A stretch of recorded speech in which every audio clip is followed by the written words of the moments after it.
Бүгүнкү иш-чара менин оюмча туура эле өткөрүлүп аткан бир жакшы эле багыттан, жакшы бир нукта өткөрүп аткан иш-чара деп эсептеймин. Бул жылы өзүңүздөр билгендей адеп, ыйман, маданият жылына карата ушул сыяктуу талим-тарбиялык иш-чаралар көп болуусун каалайт элем. Бул жаштар иштери жана спорт боюнча мамлекеттик агентствосы тарабынан демилгеленип көтөрүлүп аткан иш-чара. Улууга урмат, кичүүгө ызат деген аты дагы аябай жакшы экен. Башында эле өткөндө бир канча ай мурда эле идея болуп, азыркы учурда жетекчиси ошо Мирлан Абдувалиевич өзү ушу өткөрсөкпү деген бир идеясын көтөрүп жаштардын алдында биз баарыбыз тең колдоп, чын эле жакшы болмок деп биз чындыгында күтүп келдик. Анан өзүңүздөр бир азыр көрөбүз деп күтүп атабыз. Чындыгында бир Кыргызстанда болбогон башка бир форматтагы бир форум болот деген ишеничибиз зор.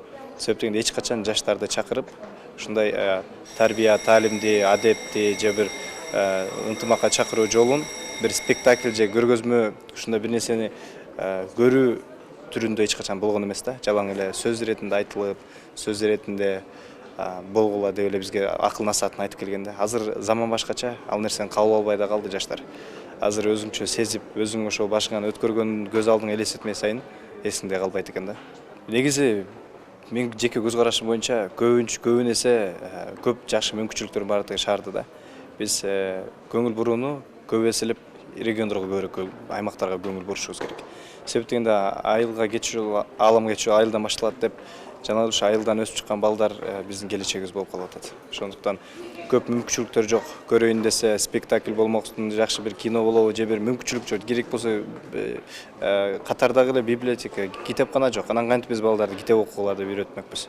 Ошон үчүн биринчи бир балык кармаганды үйрөтүп анан кийин балык бер деп сураш керек. Сураганы бул туура деп ойлойм го дейм. Бир билим алуунун, сабак берүүнүн жолун бир башка бир форматка өтүү менен жаштарга ылайыкташтырып өтүүсүн туура деп ойлоймун.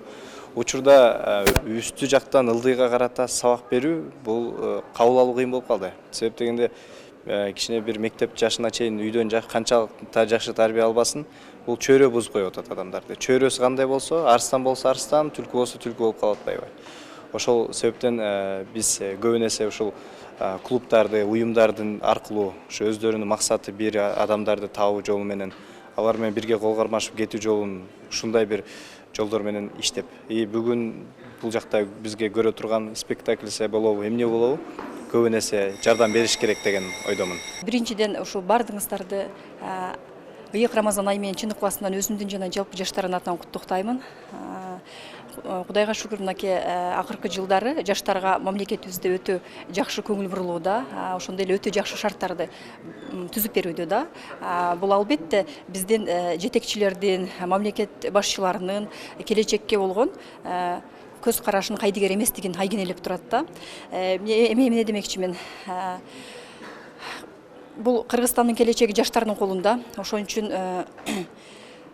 Кудай буйрса, жаштардын ичинен өтө илимдүүлөрү, Кыргызстандын келечегин ойлогондору көп чыгыш керек да. Себеби бүгүнкү күндө биз совет доорунда жоготуп алган бир канча ири ишканаларды кайрадан жандандырышыбыз керек. Мисалы алыска кетпейин, өзүбүздүн Сүлүктү шаарында бир нече ири ишканалар иштеген да. Бул совет доорунда-чы, эгемендүүлүккө чейин. Мисалы кирпичный завод, тигүү фабрикасы, эт комбинаты, сүт комбинаттары-чы. Бирок бүгүнкү күндө ошолор баары иштебей жок болуп кетти да. Ошо шахталар гана бизде элди багып турат. Ошондуктан мен ойлойм, келечекте жаштар кайрадан ошол өнөр жайларды жандандырат депчи. Быйылкы жылды биздин урматтуу президентибиз Алмазбек Шаршенович Атамбаев 2017 жылы ыйман адеп жана маданият жылы деп белгилеп, бир канча долбоорлор менен бир канча иш-чараларды уюштурду.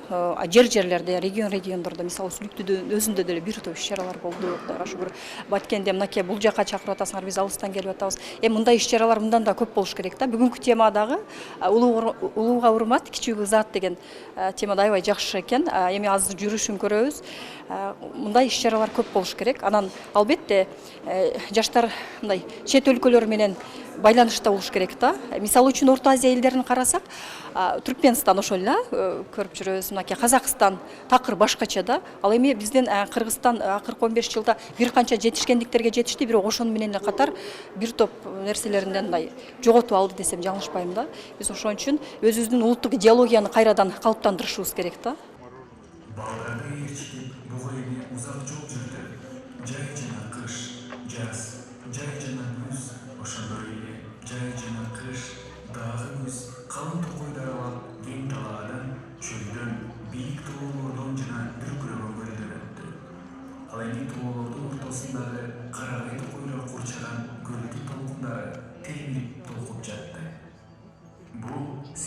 жаңы мекенене деп сөзүн улады Кугойне. Бул жерде жер айдап, балык оолап, мал багып, 1000 жыл тынчтыкта жашай бергиле.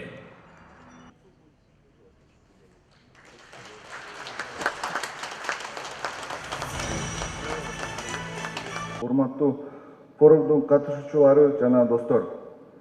Бүгүнкү улууга урмат, күчүгө изат республикалык биринчи форуму президентибиз Алмазбек Шаршенович Атамбаевдин 2017 жылды ыйман, адеп жана маданият жылы деп жарыялоо жөнүндөгү жарлыгынын негизинде жана премьер-министр бекиткен иш-чаралардын планын аткаруу максатында Кыргыз өкмөтүнө караштуу жаштар иштери, дене тарбия жана спорт боюнча мамлекеттик агенттигинин тарабынан өткөрүлүп жатат. Бүгүнкү форумга бардык облустардан келген жаш делегаттар, мамлекеттик кызматкерлер, ИИМдин курсанттары, тартип сакчылары, мамлекеттик муниципалдык кесиптик союзунун жаштар кеңешинин жетекчилери жана спортчулар, машыктыруучулар жана студенттер катышып жатышат. Бүгүнкү форумдун негизги максаты байыркы элибиздин кылымдан кылымга сактап келаткан ыйык салтын, улуттук дөөлөттөрүбүздү жаштарга толук жеткирүү, жаштарыбыз улуумундун жакшы салттары боюнча сиңирип, адептүү, ыймандуу жана маданияттуу болушуна жетишүү, келечек муун билимдүү болуп, өз элинин байыркы тарыхын, бай маданиятын билишине кам көрөр. Ошону менен бирге Кыргызстанда этностор аралык өз ара урматтоо, ынтымакташтык, жарандык тилештик, журум-турумдук жана укуктук маданият жөнүндөгү жакшы тажрыйбаларды эл арасына кеңири жайылтууну көздөп жатабыз. Сөзүмүн аягында Кыргыз Республикасынын өкмөтүнө караштуу жаштар иштери, дене тарбия жана спорт боюнча мамлекеттик агенттигинин атынан бардыгыңыздарга чын ден соолук, ишиңиздерге ийгилик каалап, бүгүнкү форумду ачык деп жарыялайм.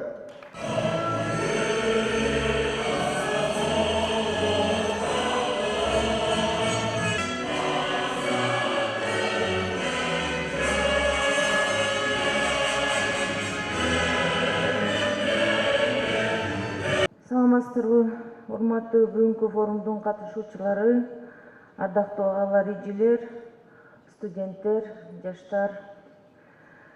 Бүгүн мен ушул иш-чарага даярданып жатып, Кыргыздын улууну урматтоо, күчүгө ызат көрсөтүү канчалык маанилүү экенин аябай ойлондум. Айрыкча биздин ата-энелерибиз илгери бизге тарбия бергенде өзүңөрдөн улууларды урматтагыла, күчүлөрдү ызаттагыла деген сөздөрү ар бирибиздин кулагыбызга, мээбизге аябай сиңген. Улууга урмат, күчүгө ызат деген сөз бул кыска айтылганы менен мааниси аябай терең. Биздин максатыбыз бүгүнкү жаштар эгемендүү Кыргызстан мамлекетин бутуна тургузуп, туруктуу, жогорку цивилизациялуу, технологиялык жактан гүлдөп өскөн мамлекетке айландыруу, зор экономиканы, интеллектуалдуу күчтүү жана жаркын келечектин ээси болушу керек деп эсептейбиз. Бирок ошол жаштар Кыргыздын менталитетинин түпкүрүн түшүнө билген, анын каада салтын, үрп адатын унутпай, аны дайыма колдоп келген жаштар болушу керек. Ошол аябай бүгүнкү күнү маанилүү. 2017 жылды ыйман, адеп жана маданият жылы деп атап, ага карата өткөрүлүп жаткан бүгүнкү салтанаттуу күндүн Кыргызстан жаштарынын өзгөчө күнү катары эсептейм. Анткени адам үчүн эң кыйын бул күндө адам болуу деп улуу жазуучубуз Чыңгыз Айтматов жөн жеринен айтпаса керек.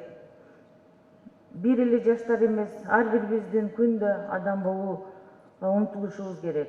Бул биздин бүгүн ушул жерде, ушул дүйнөдө жасап аткан вазифабыз. Урматтуу жаштар, бүгүн сиздер мекенибиздин тарыхында өзгөчө жооптуу муунсуздар. Анткени сиздердин тагдырыңыздарга биздин коомдун буркак шакып өткөн социалдык, саясий өзгөрүүлөр активдүү катышып, социалдык экономикалык реформаларды татыктуу улантуу жана өнүктүрүү милдети турат алдыңыздарда. Бүгүнкү Кыргызстанда өз өнүгүү жолунда жаштардын күчтүү интеллектуалдык чыгармачылык потенциалына биздин мамлекетибиз аябай муктаж.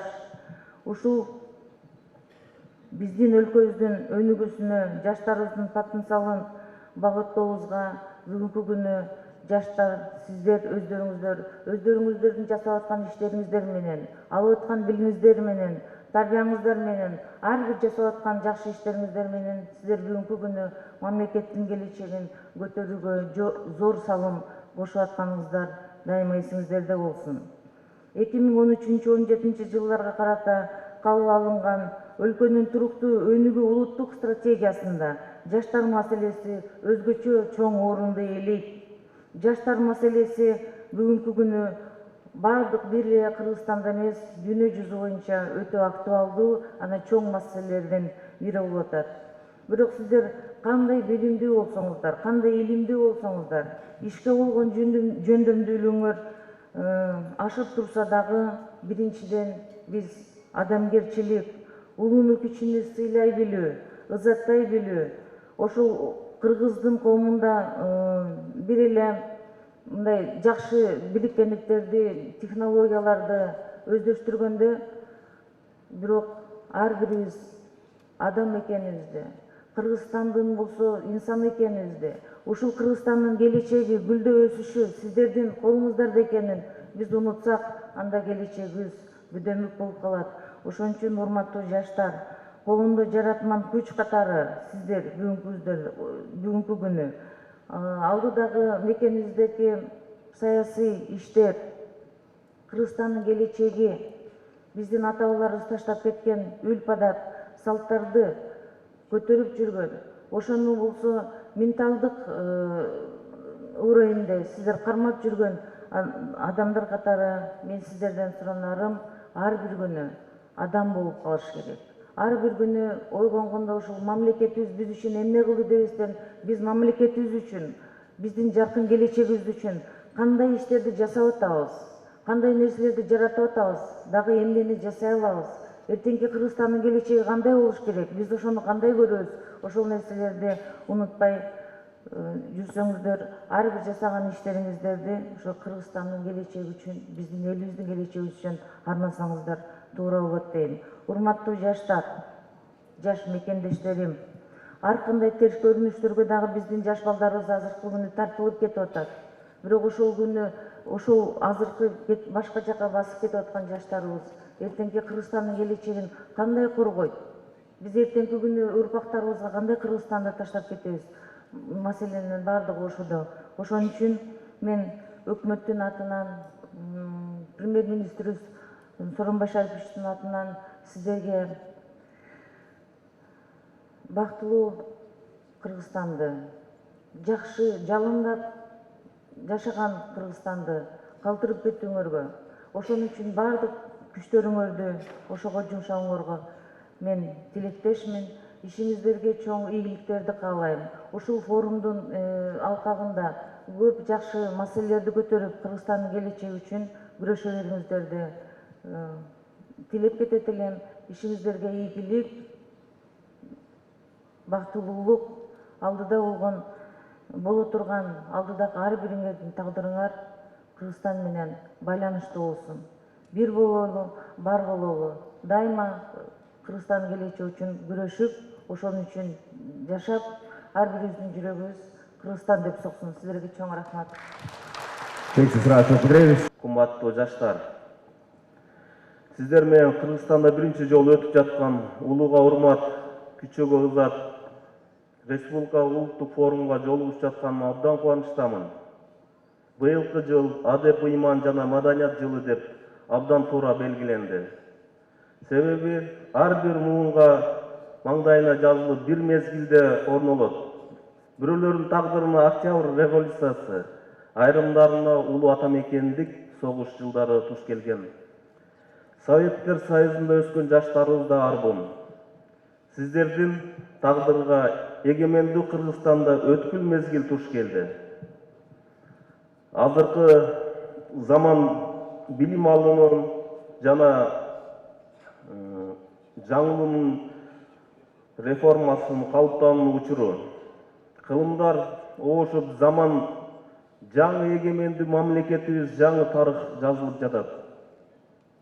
Мечен кылымдары карытып, далай кыйынчылыктарды, суноолорду баштан кечирген кыргыз эли улуу күчүндө сиздер дагы бара жатасыздар.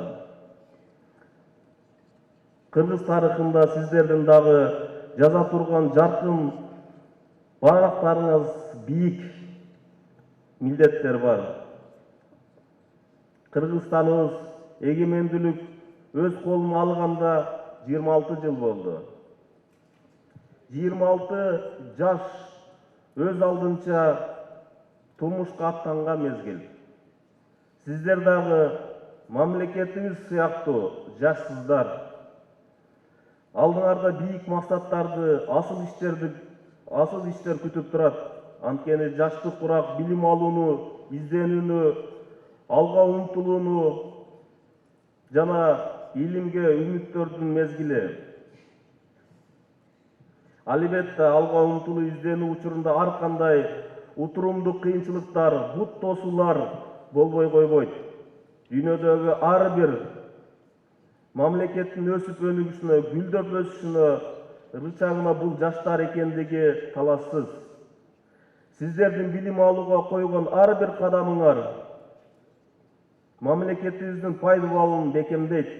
Билим алууга умтулуу менен гана силер өз максатыңыздарга жетесиздер.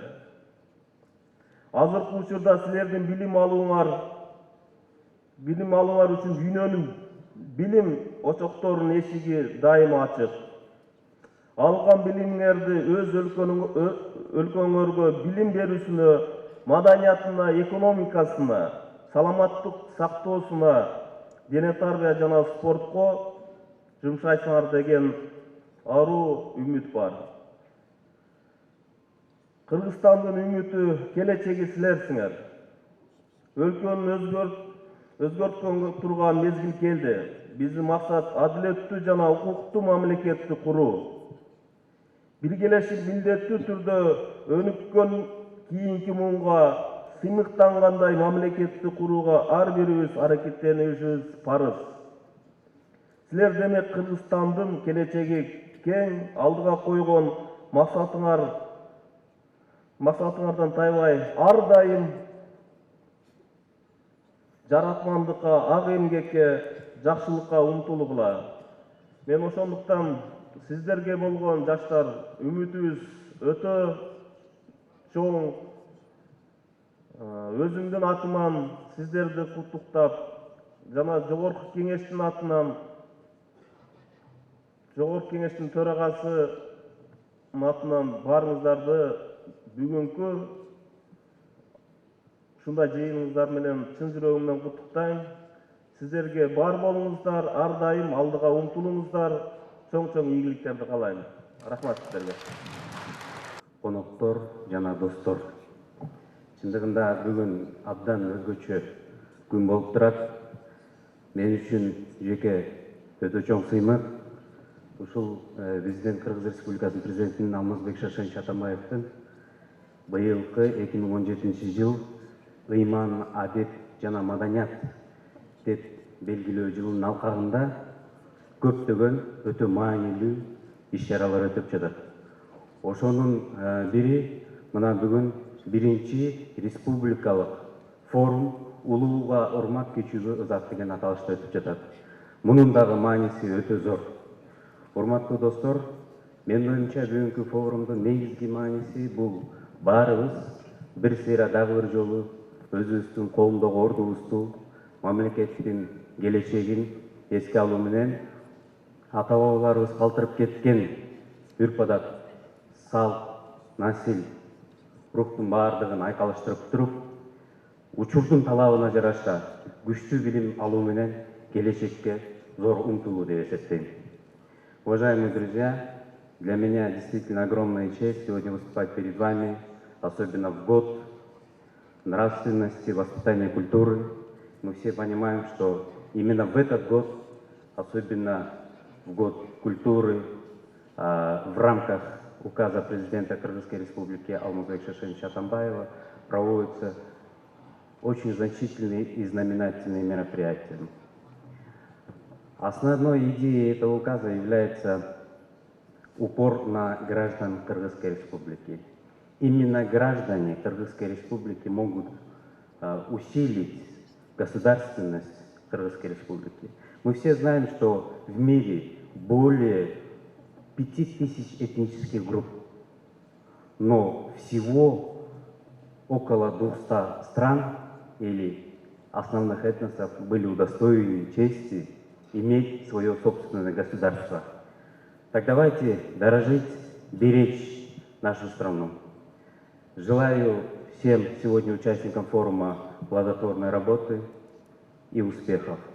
Урматтуу достор, бардыгыбызга ийгилик, келечегибиз кең, гүлдөй берген Кыргызстанда өмүр сүрө бергиле. Рахмат. Рахмат. Биз бала кезде бир макал үйрөндүк эле. Жакшы бала элпек, жаман бала тентек деп. Азыр мен силерге тентек болбогула, элпек болгула, улун урматтагыла, кичини узаттагыла деп айткым келбей турат. Не себептен дегенде адамдын табияты ошондой, напсы ошондой. Кыл дегенде да жаман көрөт, кылба дегенде да жаман көрөт. Өзгөчө силерге окшогон жаштар. Өзүңөрдү өтө акылдуу ойлоп турган учуруңар. Кээде атаңар менен апаңар бир сөз айтса, ошодон намыстанасыңар. Байкайсыңарбы? Мындай уялып, бул жактан биз да өткөнбүз, ошон үчүн айтып атам. Ошон үчүн мен силерге улун урматтагыла, кичини узаттагыла деп айтпайм. Өзүңөрдүн эркиңер, Кудай силерге акыл берди, эрк берди. Бирок бир чындыкты айтып коеюн. Жашоо бул айлампа, көрсөткөнүңдү көрөсүң. Эмне кылсаң башка келет. Мурда айтат элек, бирөөгөн сындап койсоң, аманатка кыянат кылсаң, аркасынан кеп кылып койсоң, ошол нерсе башка келет, жыл айлангыча деп. Азыр жыл айланышын күтүп кереги жок, такыя калпак айлангыча келип калат. Ошон үчүн улуудан урмат көргүң келсе, улун урматта. Кичүүдөн ызат көргүң келсе, улуудан ызат көргүң келсе, кичини узатта. Жашоонун мыйзамы ошол. Кыргыздын бир сөзү бар, жакшы кылсаң өзүңө, жаман кылсаң өзүңө, жата калып түкүрсөң кайра түшөт көзүңө деп. Сенин бирөөгө кылган мамилең, өзүңө кылган мамилең, өзүңө кайтчу нерсе. Ошон үчүн эрк өзүңөрдө, тандоо өзүңөрдө. Бул биринчиден. Экинчиден, жаштардын арасында мен билем, дүйнөнүн периси, мисс Мира, мистер Мира, университеттин периси, Кыргызстандын периси, шаардын периси, мисс города соттошуп жатышат го, мен сулуу болчумун деп, туурабы? Бул өтө популярдуу конкурс. Бирок мисс Мира деген, мистер Мира деген эмне? Бул сырткы келбет. Сырткы келбет бул Кудайдан алган карыбыз, кайра кайтарып беребиз. Канча сулуу болбо, Кудай өмүр берсе карыйсың, баягы мөлтүрөгөн көз жок, баягы какайган бел жок, баягы кара чач жок, кундуздай. Баягы узун кирпик жок, баягы түктү сүттүктөп койгондой бет жок. Баардыгын айырылабыз. Кудайдан алган карызды кайтарып беришке туура келет. Ал эми кичпейилдик, жан дүйнө байлыгы, рух байлыгы, маданият, адет эч качан картайбайт. Ошон үчүн эмнеге инвестиция кылышты билиш керек. Бул өтө маанилүү.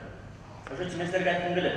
Адамдын сулуулугу бул уланган кирпик эмес, бет койгон упа эмес, оз койгон помада эмес, көзгө койгон боёк эмес, уланган тырмак эмес, маникюр педикюр эмес. Адамдын сулуулугу бул адеп. Адам дегенде башы кайра бут айры бир макулду түшүнбөш керек. Адам деген адеп, ыйман. Адеп, ыйман кичпейлик берген адамга жарашат. Ыймандуу эшек деген сөз жок. Адепти тоок деген сөз жок.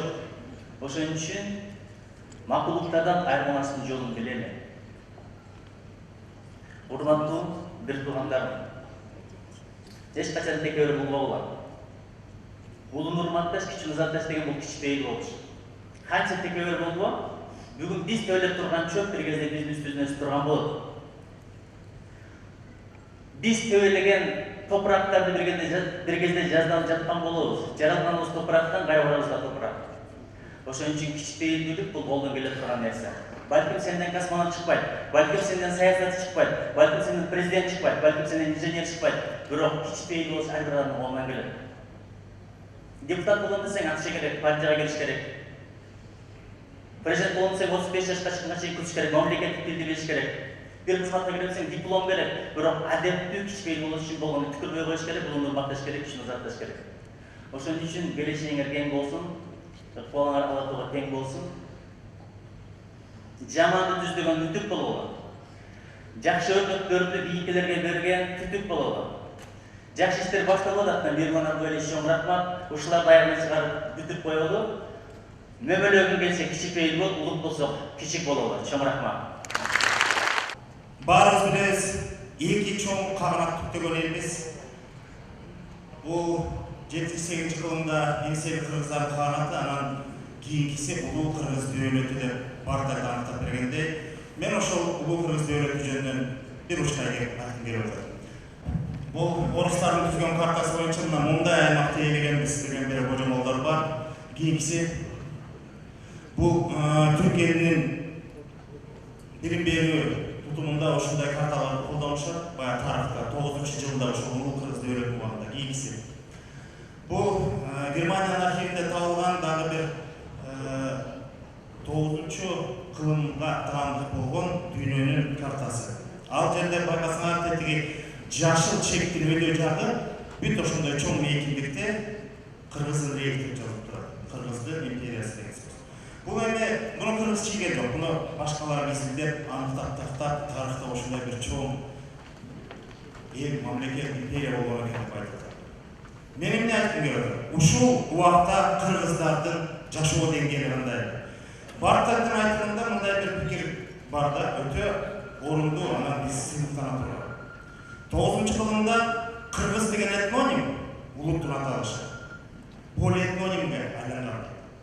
Себеби ал бир гана кыргыз, каны кыргыз болгон элге эмес, кыргыз менен тектеш, кыргыз менен коңшу болуп жашаган көп элдерге да таандык боло баштаган.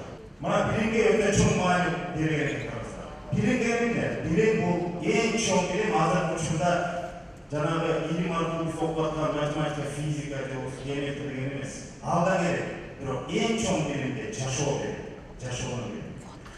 Кийинки слайд берсең, жашоонун билими мындай бир сөз бар. Улуттун тереңдигин сезгиң келсе, улуттун ак кызматын билгиң келсе, сен гана жашоо шарттын ырымдарын, салтында катып жаткан сырды тааны, салтында берип жаткан сыйды тааны, салтында катып койгон ойду тааны. Салт дегенден айтайын деп атам, ол салт деген эмне? Бул элдин улуттун жашоо тарзынан келип чыккан, турмуштук тажрыйба менен иштеп чыккан жашоо мыйзамы.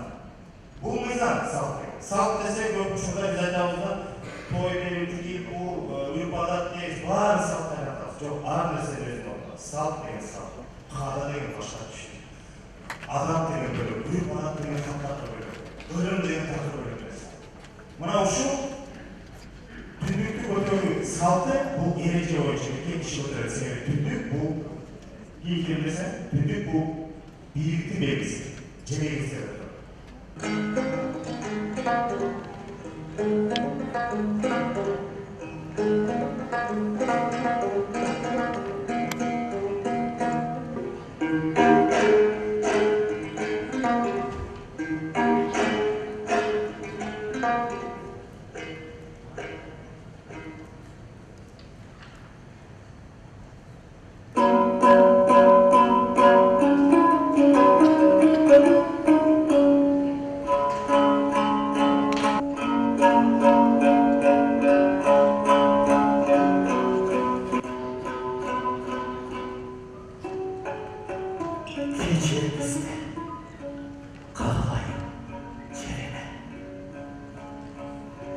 Kengbeyiz, sabırlısın, eğnele.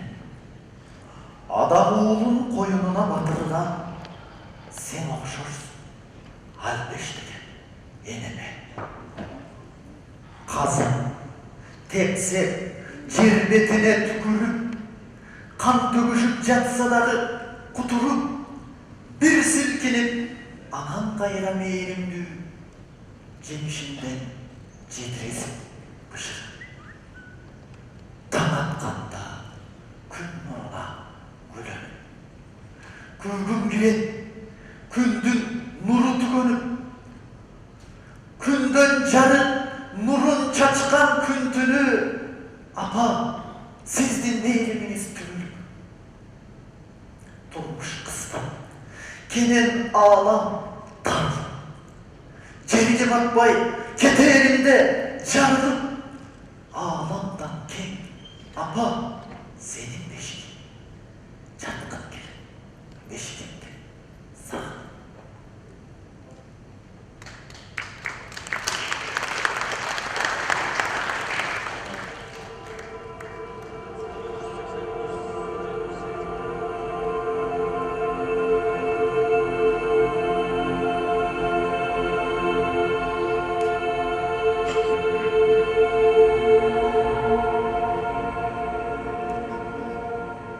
Салам нәрсте, ахвалың жақшылы? Салам, өте жақшыдан келмісің? Мен періштемін.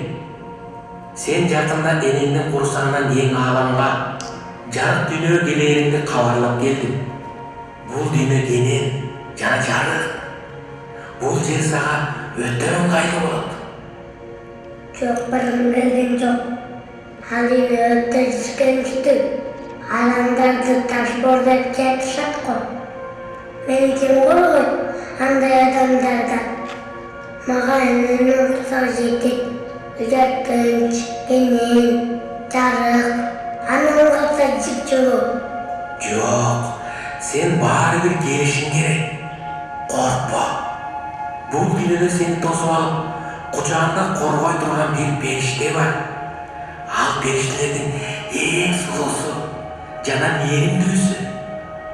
Аны кімді айтам? Анын аты Ене. Сен аны апа деп шақырасың. Сені жылуу жұмшақ жерге жатқырып, өзі қату, сызға жата тұрған ошол Ене. Сенің құрсағыңды тойғызып, өзі аш қалғанда ошол Ене.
Gelin balanızın bolundan ısık çay içesiz.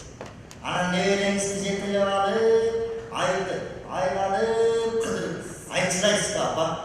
Bilingen, aylanay, bilingen. İyi olsa, bu kulağından söykü senin çoğunenden aldın, biri gel aylanaymadan. Oşolu biri kılıp ala koy. Oy çok hanım senski de bilek. Bulmak bile.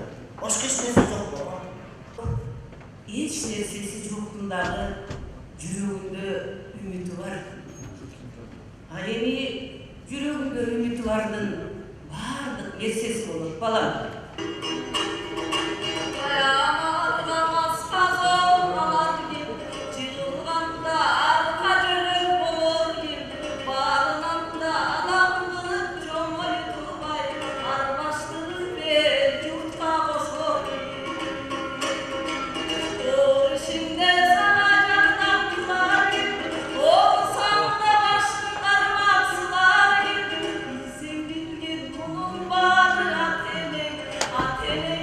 Gözü baldan sıylay, cülay, sıylay,